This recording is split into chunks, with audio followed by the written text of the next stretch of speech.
Baik, bismillahirrahmanirrahim. Assalamualaikum warahmatullahi wabarakatuh. Waalaikumsalam warahmatullahi wabarakatuh. Alhamdulillah, assalatu wassalamu ala rasulillah, Sayyidina Muhammad ibn Abdullah, rekan-rekan sekalian yang saya hormati. Alhamdulillah di hari ke-5 atau 6 Ramadan ini kita bisa bertemu lagi ya, dalam kondisi insya Allah sehat walafiat semuanya. Dan mohon maaf ini ada perubahan link lagi dari Prodi, jadi akhirnya kita harus mengikuti aturan yang ditentukan oleh Prodi. Baik, kita sudah memasuki materi atau minggu yang kedua. Kita akan coba lihat apa yang sudah kita bahas sebelumnya, tapi kita coba sapa dulu kawan-kawan kita yang hadir hari ini. Tampaknya yang sebelumnya tidak ada hari ini, insya Allah ada. Yang pertama Sayyid ada, kemudian bentar, Apriyadi kemarin ada, Akbar ada, yang Yeni kayaknya belum ada ya hari. Yeni ya? Iya, Pak. Alhamdulillah. Bentar, ada lagi Muhajir juga ada. Baik, ini tadi saya connect ke dua device, jadi mengantisipasi kalau nanti error, jadi saya pakai satu lagi. Tapi saya aktifkan satu dulu kameranya. Baik, kita lanjut dulu ya. Jadi yang pertama, di pertemuan yang lalu kita sudah coba bahas terkait dengan kontrak kuliah dan lain-lain. Dan ada materi yang kemarin tertinggal karena memang waktunya sangat terbatas dan hari ini pun sudah dibatasi lagi karena memang hari atau bulan Ramadan ya. Jadi waktu kuliahnya kembali dipangkas dari sebelumnya 50 menit menjadi hanya 30 menit. Nah, coba sekarang kita lihat yang sebelumnya harusnya sudah kita bahas, tapi karena kemarin apa namanya ada keterbatasan waktu, coba kita lihat dulu terkait dengan microcontroller ini sebelum nanti kita masuk masuk ke demo, mungkin mulai minggu depan insya Allah mudah-mudahan kita bisa bertemu dan kita coba lihat dulu ya, karena kita baru pertama kali mempelajari tentang microcontroller ini, yang ada baiknya kita coba cermati dulu microcontroller itu apa secara definisi, kurang lebih seperti yang tertampil di layar ataupun di slide ini. Jadi saya mempelajari microcontroller ini sejak tahun 2000 atau 2000 99 2000 lah. Kemudian baru mendapatkan perangkat itu sekitar 2002 2001, dan kemudian mulai membuat uh, rangkaian untuk keperluan penelitian dan skripsi itu sekitar tahun 2022, dan saya baru selesai tahun 2003. Nah, jadi microcontroller itu sebenarnya waktu kemarin kita sudah kita singgung sedikit ya. Jadi dia sebenarnya perangkat yang kemudian mempunyai prosesor di dalamnya, ada memori di dalamnya, kemudian beberapa perangkat lain ada perangkat I/O dan apa namanya untuk clocknya juga di dalamnya situ. Dan kalau di smartphone kita itu kebanyakan atau sekarang disebutnya sebagai SoC. Nah, jadi yang ada di smartphone atau handphone-handphone kita sekarang itu SoC itu sebenarnya lebih lebih powerful dari sekedar microcontroller biasa. Tapi intinya adalah dia microcontroller yang kemudian dikembangkan lebih detail lagi, lebih canggih lagi untuk kemudian digunakan untuk perangkat sejenis apa namanya smartphone, kemudian ataupun tablet gitu, ataupun apa namanya ya mini komputer. Nah, itu seperti itu. Ada mini komputer yang kemudian hanya menggunakan SoC ini. Tapi kalau mini komputer sekarang itu banyak juga yang sudah menggunakan prosesor-prosesor yang seri U, seri H gitu ya, atau mungkin seri P ya, performance gitu. Nah, yang kita akan gunakan nantinya di mata kuliah ini adalah microcontroller yang cukup sederhana, tapi nanti sebenarnya bisa digunakan untuk berbagai hal, terutama berbagai hal yang terkait dengan penelitian kita di SIMIK Banjarbaru ya. Karena kalau untuk yang lebih detail lagi nanti bisa rekan-rekan sekalian pelajari secara mandiri di luar dari apa yang disampaikan di kelas. Karena kalau ada yang di kelas ataupun secara daring seperti ini itu hanya terbatas kulit-kulitnya aja. Jadi hanya sedikit yang terkait dengan apa yang kemudian bisa dikembangkan dari sebuah microcontroller ini. Nah, itu ya sedikit apa yang ada di slide ini. Kemudian kita akan coba lihat lagi terkait dengan masih pengertian ataupun definisi dari si microcontroller ini. Jadi ada juga yang menyebutnya sebagai integrated system, yang kemudian tadi coba kalau dulu waktu saya kuliah itu kami diajarkan untuk memprogram sebuah mikroprosesor. Jadi bukan microcontroller, namanya mikroprosesor. Dulu serinya adalah Z80, Zilog 80. Nah, itu di beberapa kampus masih diajarkan itu karena untuk memberikan pengalaman dan juga apa namanya ya, dasar dari pengembangan si mikroprosesor itu sendiri kemudian ke mikrokontroler. Tapi waktu saya kuliah dulu saya langsung loncat, memang masih tetap dipelajari, tapi saya tidak mau membuat atau melakukan penelitian terkait dengan mikroprosesor yang diajarkan di kampus, tapi saya langsung ke mikrokontroler. Jadi karena itu tidak diajarkan di kampus waktu itu, saya kemudian belajar secara otodidak. Jadi dosen pembimbing saya itu hanya mengarahkan ini kemudian referensinya. Dan saya akhirnya ketemu buku yang pengarangnya itu akhirnya jadi dosen saya waktu S3 di apa namanya UGM tahun 2014 sampai 2019. Jadi saya sampaikan ke beliau, Pak, saya dulu murid Bapak secara tidak langsung melalui buku yang Bapak karang gitu. Nah, jadi itu ada hal yang kemudian juga kita akhirnya ketemu orang-orang yang hebat, kemudian itu yang menjadi guru kita. Kadang-kadang tidak secara langsung bertemu. Nah, jadi saya mempelajari microcontrolling ini dengan kata lain melalui buku yang itu waktu itu satu-satunya yang saya temukan di pasaran. Waktu itu microcontrolling yang saya pelajari adalah AT89C51. Nanti kalau yang kita gunakan di praktikum ataupun demo-demo di mata kuliah ini itu adalah seri minimal ATmega 168 ini. Bentar saya hidupkan gambar yang satunya. Muncul nggak ya? Nah, saya coba pin. Nah, ini dia. Saya coba pin. Ada di atas kayaknya ya. Nah, kelihatan nggak? Nah, ini microcontroller yang kemudian serinya ATmega 168 ini. Yang kemudian ada di modul kita yang ini. Bentar ya. Nah, yang saya tunjuk ini ATmega 328. Sedangkan yang di sebelahnya lagi, nah ini beda modul nih. Ini microcontroller ATmega 2560 kalau tidak salah ini.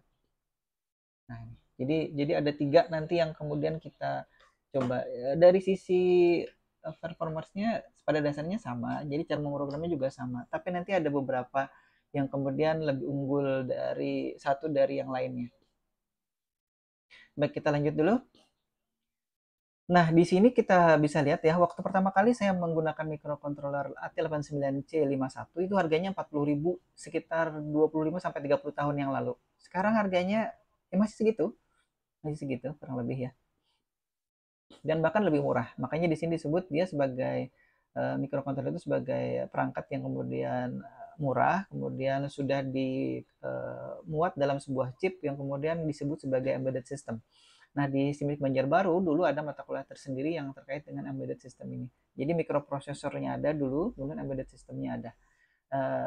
Sekarang itu dipadatkan dalam mikrokontroller ini, kemudian implementasinya secara lebih khusus itu di mata kuliah pemrograman robotika di semester depan insya Allah. Nah, jadi itu yang kemudian ada perubahan-perubahan terus ya dari sejak SIMIK Banjarbaru berdiri itu. Dari 2003 sampai sekarang ada beberapa perubahan, tapi microcontroller ini tetap dipelajari sejak sekitar tahun 2004 saya mulai mengajar itu. Mungkin 2004 atau 2005 awal itu sudah mulai punya peralatan yang terkait dengan microcontroller ini di SIMIK Banjarbaru ya. Kemudian seperti tadi disinggung sedikit, microcontroller ini ada CPU di dalamnya atau Central Processing Unit-nya atau kita sebut sebagai mikroprosesor. Jadi tadi saya sampaikan waktu saya kuliah dulu S1 itu yang diajarkan adalah mikroprosesor Zilog Z80. Tapi sekarang kita tidak punya modul itu dan sudah jarang sekali dipakai. Dan kalau kita memprogram itu juga agak ribet karena dia pakai bahasa mesin. Kalau dulu kami dulu yang belajar mikroprosesor, bukan mikrocontroller yang awal-awal itu 89C51 itu menggunakan bahasa assembly. Jadi di SIMIK Banjarbaru dulu juga ada namanya bahasa assembly atau di bahasa Indonesia bahasa rakitan gitu. Ada dulu mata kuliahnya. Nah, kemudian di sana juga punya di dalam mikrokontroller ya yang sekarang ini itu punya ROM. Jadi kalau rekan-rekan sekalian mengamati smartphone yang sekarang itu ya, itu kan punya ROM yang lebih besar biasanya daripada RAM-nya. Misalkan gini, punya Sayed misalkan, itu kan ada smartphone merek tertentu atau merek A misalkan ya. Kemudian ROM-nya 128 GB, RAM-nya 8 misalkan. Nah, itu kan jadi itu ciri khas yang kemudian membedakan antara nanti kalau ditanya antara sistem mikroprosesor yang ada di PC di laptop kita dengan kemudian mikrocontroller atau SoC yang ada di smartphone ataupun di perangkat-perangkat mobile yang ada sekarang. Jadi ROM-nya itu biasanya lebih besar daripada RAM-nya. Nah, kalau di laptop kita itu biasanya ROM itu kecil karena ROM-nya hanya digunakan untuk menyimpan BIOS atau Basic Input Output Systemnya. Sedangkan RAM-nya lebih besar, ada yang minimal misalkan 8 GB ya sekarang ya RAM dari laptop itu. Kemudian ada yang rata-rata juga sekarang ada 16 GB. Nah, kalau yang sudah lebih bagus lagi atau yang lebih high end lagi anunya laptopnya itu sudah yang sampai 32 GB. Biasanya untuk kawan-kawan yang gamers biasanya. Nah, jadi intinya ini adalah sebuah memori yang kemudian tadi kita bedakan antara sistem mikroprosesor dengan sistem mikrokontroller. Kalau di sistem mikroprosesor, saya ulangi, di sistem mikroprosesor yang ada di laptop atau di PC kita model-model lama itu ya, itu ROM-nya lebih kecil daripada si RAM. Biasanya seperti itu. Tapi kalau di microcontroller nanti terbalik, ROM-nya yang lebih besar daripada si RAM-nya. Makanya kalau kita mengamati ya di marketplace misalkan itu handphone-handphone atau smartphone-smartphone yang dijual itu dengan SoC dengan sistem yang ada di dalamnya itu RAM-nya lebih kecil daripada si ROM-nya. Jadi ROM yang besar. ROM-nya minimal misalkan kalau dulu si ROM-nya kan 8 GB, habis itu naik ke 16, 32, 64. Dulu kalau punya saya ini masih RAM-nya 4 GB, kemudian ROM-nya 64 GB. Nah, kalau sekarang mungkin sudah sedikit ya. Jadi kebanyakan itu yang RAM-nya 8, kemudian ROM-nya minimal 128. Atau ROM-nya 4, 64 itu sudah jadi apa namanya ya? Jadi produk yang dengan spesifikasi paling rendah biasanya. Karena semakin lama itu kan si sistem yang ada di Android ataupun di iOS itu mengonsumsi RAM yang cukup besar dan kemudian karena bahkan itu setiap tahun itu bisa 2-3 kali update ya setiap aplikasi itu. Jadi dia penggunaan ROM-nya atau data di ROM-nya itu semakin besar, semakin diupdate semakin besar. Nanti kalau misalkan aplikasi marketplace itu kalau satu-satu ada dua-dua gitu ya anunya serinya, maksudnya flash sale 2 bulan 2 tanggal 2 bulan 2 nanti 3 bulan 3 dan seterusnya sampai 12 itu. Tahun berikutnya gitu lagi diupdate terus dan seterusnya itu semakin besar. Itu yang kemudian menyebabkan si kebutuhan akan RAM dan ROM-nya itu di smartphone kita semakin besar ya. Baik, kemudian tadi sudah saya juga singgung ada I/O port-nya. Hampir semua microcontroller punya I/O port ini. Dan itu gunanya nanti dia bisa diprogram satu pin gitu ya. Bisa diprogram nanti untuk input saja ataupun output saja. Atau pada saat tertentu dia sebagai input, pada saat tertentu berikutnya nanti dia sebagai output. Nah, itu dia ya. Nah, kalau mikroprosesor itu biasanya dibatasi. Dia hanya untuk apa namanya? Input saja, kemudian ada juga yang kemudian dia hanya untuk output saja. Nah, itu bedanya nanti antara si mikrokontroller dengan mikroprosesor. Nah, kalau lebih detail lagi bahwa di dalam mikrokontroller tadi sudah disebutkan di awal, ada mikroprosesornya gitu ya. Kurang lebih seperti itu. Kemudian ada peripheral device lainnya yang kemudian kita dipermudah untuk mengimplementasikannya sesuai dengan kebutuhan di lapangan ya. Nanti ada apa namanya? Nah, ini dia nih. Ada peruntukannya maksud saya. Jadi kalau misalkan nanti ke rekan-rekan sekalian amati itu ya, mungkin ada yang pernah bongkar mesin cuci, saya pernah bongkar beberapa kali mesin cuci itu isinya ada mikrokontrolnya. Kebetulan tidak ada di ruangan sini.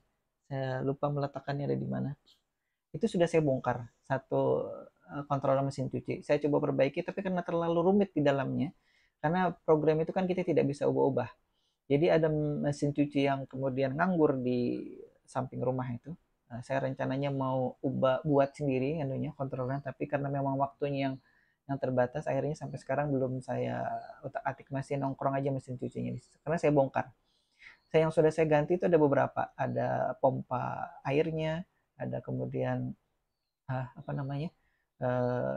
Bukan relay namanya itu. Teriak untuk mesin pompa airnya juga ada di situ. Sudah saya sempat ganti, tapi dia pada saat dihidupkan 10 sekian detik mengisi air, kemudian dia membuang airnya lagi. Nah, itu yang jadi rusak. Entah ada, saya memang tidak mempelajari lebih detail terkait dengan kontrol yang ada di mesin cuci itu. Jadi akan lebih baik kita buat sendiri kontrolernya, kita program sendiri, kemudian nanti yang kita inginkan seperti apa programnya. Nah, jadi intinya di mesin cuci yang ada sekarang itu mikrokontroler itu digunakan. Jadi mikrokontroler itu lebih khusus diperuntukkan ke satu mesin gitu ya. Jadi mesin cuci sendiri. Nanti kalau misalkan itu rekan-rekan pernah lihat ada apa namanya rice cooker yang bisa, oh ini settingannya untuk bubur, ini settingannya untuk kuah apa namanya apa gitu ya, ini untuk memasak mie instan, nah ini kemudian untuk menanak nasi, nah itu ada settingan-settingan. Nah itu kemudian yang juga kita bisa lakukan dengan microcontroller ini. Kita bisa membuat sebuah peruntukan penggunaan dari sistem kontrol mesin ataupun perangkat tertentu dari mesin cuci. Nah, kalau rekan-rekan amati juga di remote control yang ada di rumah itu, baik itu remote control AC, kemudian TV dan lain-lain, itu ada microcontroller di dalamnya. Itu yang kemudian bisa juga memberikan informasi ke receivernya atau penerimanya di TV, di AC, di apa namanya, apalagi ya kalau yang sekarang itu. Sekarang banyak yang kemudian juga terhubung ke apa namanya, bisa dikontrol dengan remote control lampu misalkan gitu ya. Kita lanjut dulu. Nah ini juga, nah ini clock and watch. Ini maksudnya apa ya? Mungkin pernah lihat ya smartwatch itu. Nah itu juga sebenarnya di dalamnya ada microcontrollernya atau bahkan ada SOC-nya.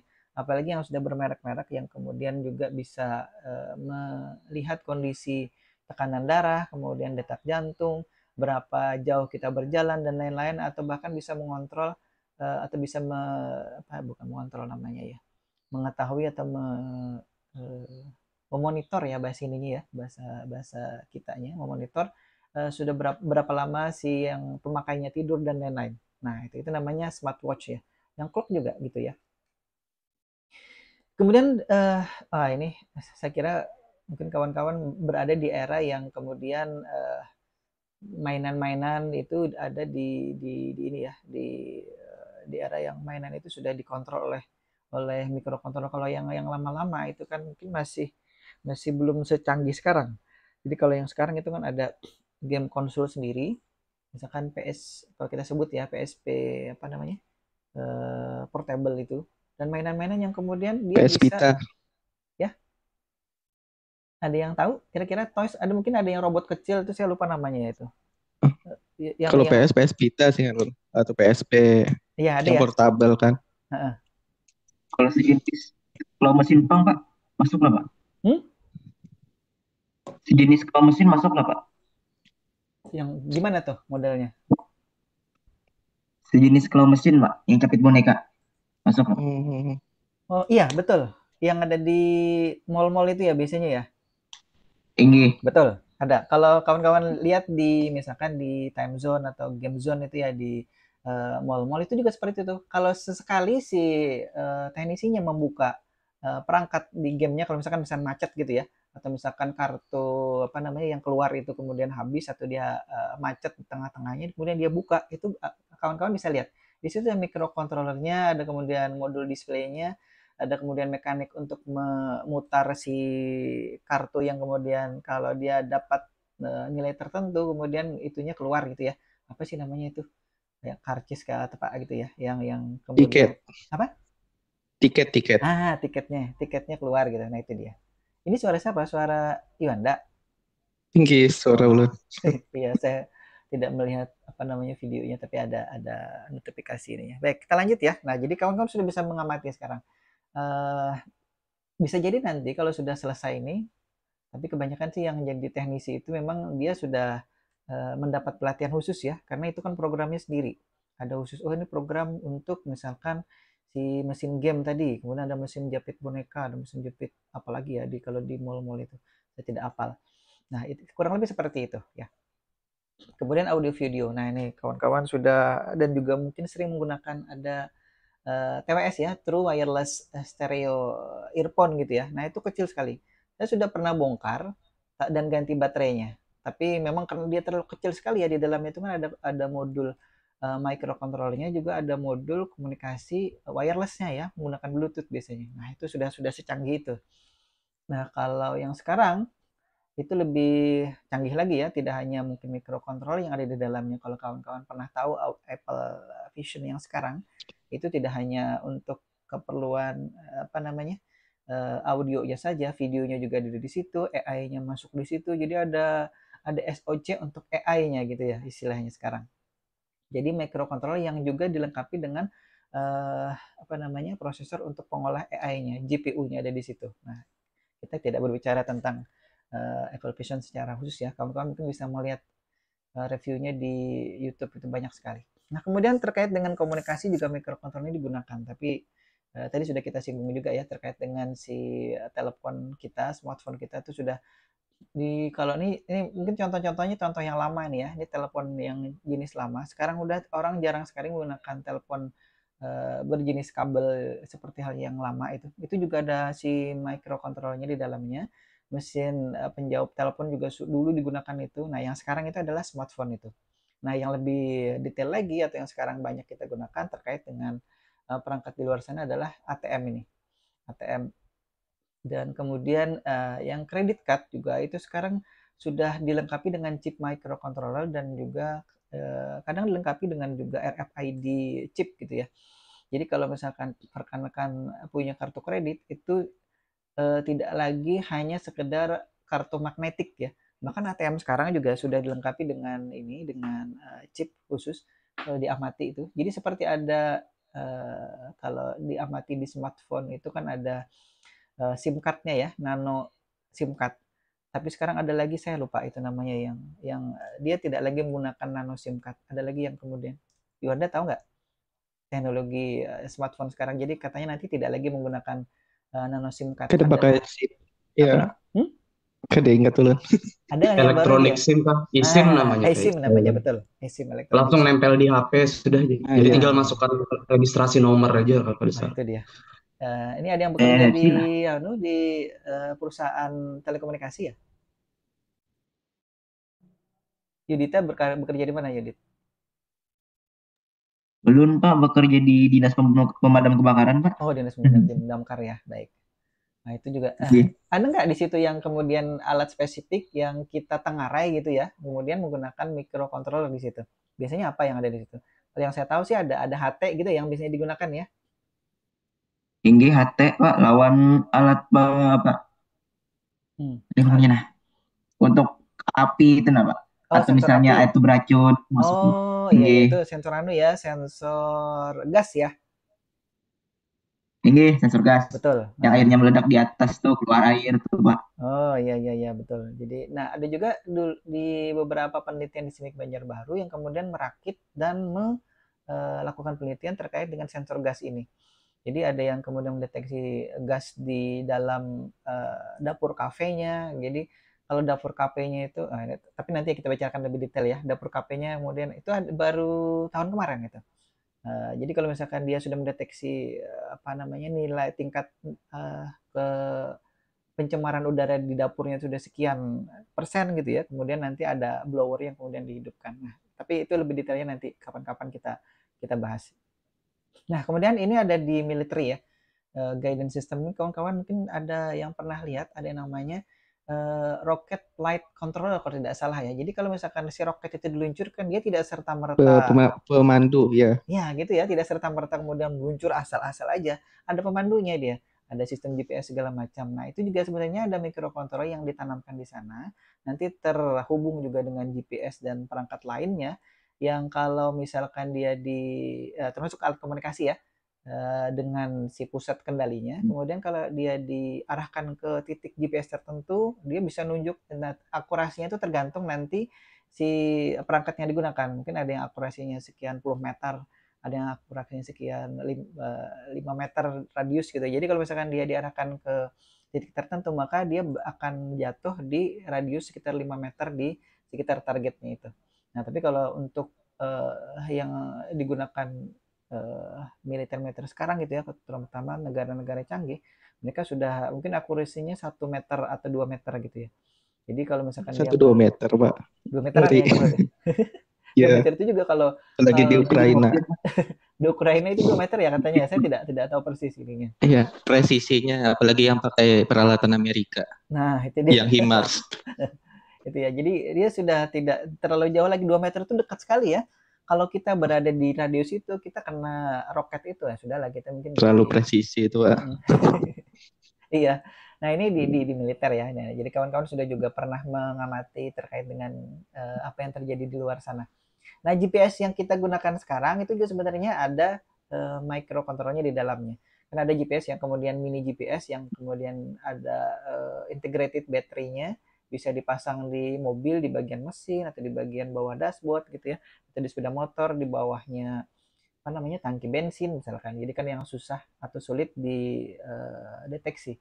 Nah itu kalau yang saya tahu sih dulu mobil-mobil rental itu biasanya dipasangi GPS tracker seperti ini ya. Jadi nanti ada perusahaan yang kemudian melayani untuk mendeteksi peralatan yang mereka jual itu tadi.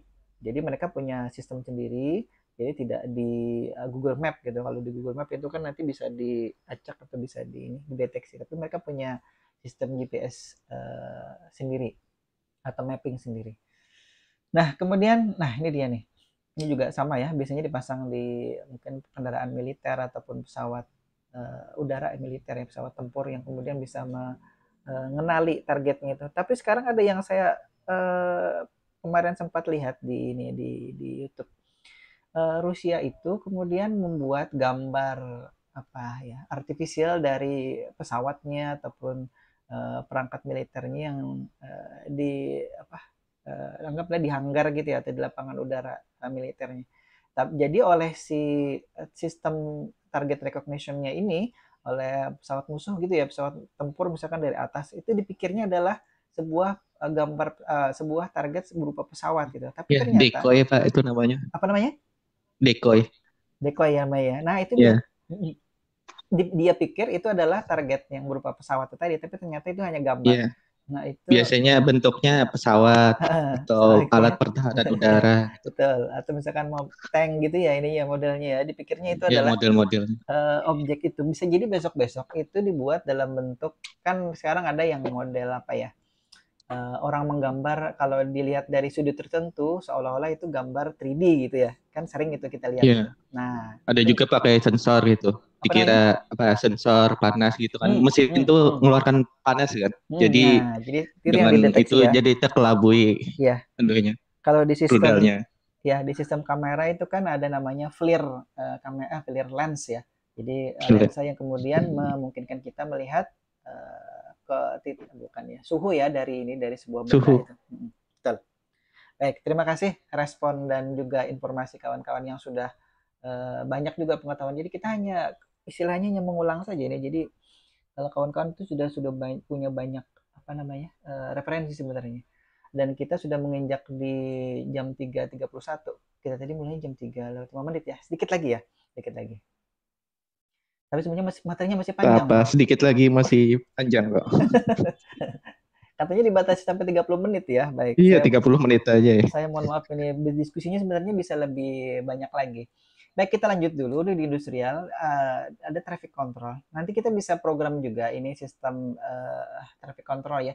Saya tidak ingat apakah di pengantar SIM digital atau rancangan SIM digital itu diajarkan juga merancang sistem apa namanya lalu lintas ini. Jadi kalau yang di apa namanya di EWB itu kan bisa dibuat. Dulu saya sempat menugaskan ke kawan-kawan mahasiswa yang saya ampu mata kuliahnya itu untuk kemudian mengamati coba amati misalkan kalau di Banjarmasin itu ya di perempatannya Mitra Plaza, satu lagi di perempatannya Jalan Antasari dan seterusnya ada mereka berbeda-beda tempatnya lokasinya.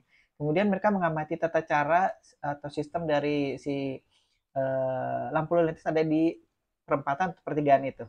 Kemudian saya minta untuk mereka membuat rancangan sistemnya. Ada yang kemudian kalau di PSD atau pengantar sistem digital itu mereka merancangnya menggunakan Carnot Map sampai jadi di rangkaian EWB-nya. Kalau yang di microprocessor dulu mereka merancangnya menggunakan microcontroller yang kemudian nanti dari lampu-lampu yang ada di sini ya kalau kita lihat ini. Gambar hilang. Itu ya yang saya pin di atas. Nah ini kan ada lampu-lampunya, ada LED-nya. Nah saya tunjuk. Nah ini nanti kita bisa juga buat ini. Ini kan terbatas hanya 8 atau 10 gitu. Nah nanti kalau di lampu merah itu kan minimal biasanya kalau pertigaan itu 9. Kalau perempatan berarti ada 12. Lampu 4 merah, kemudian kalau perempatan ya 4 kuning dan 4 hijau. Kurang lebih seperti itu. Baik. Robotika, production plan dan lain-lain ini sebenarnya kalau di production plan ini kan nanti ada yang mengontrol pengairan tanaman, ada mengontrol pengairan kalau di Simik Manajemen yang terakhir ya yang saya bimbing itu mengontrol misalkan kalau bukan di antara ini ya, itu terrarium namanya. Kalau akuarium itu kan yang ada airnya. Kalau terrarium itu untuk binatang. Ada lumut-lumutnya terrarium. Ya, itu dia. Ada lumut-lumutnya segala macam. Itu kan harus dikontrol kelembapannya, suhunya gitu kan ya. Kalau di situ ada binatang amfibinya misalkan atau ada ular atau apa sih namanya itu? Ekosistem serangganya gitu. Serangganya itu kan harus dikontrol. Itu ada mahasiswa yang kemudian membuat itu. Mungkin saya nggak tahu, mungkin hobinya di situ ya waktu itu. Tahun kemarin gitu. Sudah lulus di wisuda di Februari tadi. Baik, karena sudah azan asar, saya cukupkan dulu karena memang waktunya terbatas. Insya Allah secepatnya saya upload materi ini. Materinya sebenarnya masih banyak ini yang harus dijelaskan ataupun kita bisa diskusikan karena memang luas. Ya, karena ada kelas lain lagi ya. Luas. Jadi saya mohon maaf, ini harus menghentikan secara sepihak dalam tanda kutip materinya mikrokontrol di pertemuan kali ini. Saya cukupkan dulu, mohon maaf sekali lagi kalau ada yang kurang berkenan. Wabillahi taufiq wal hidayah. Assalamualaikum warahmatullahi wabarakatuh. Terima kasih. Waalaikumsalam warahmatullahi wabarakatuh. Pak, izin Pak, mungkin absen bisa dinyalakan Pak. Mohon maaf, terima kasih. Bisa diingatkan. Saya coba.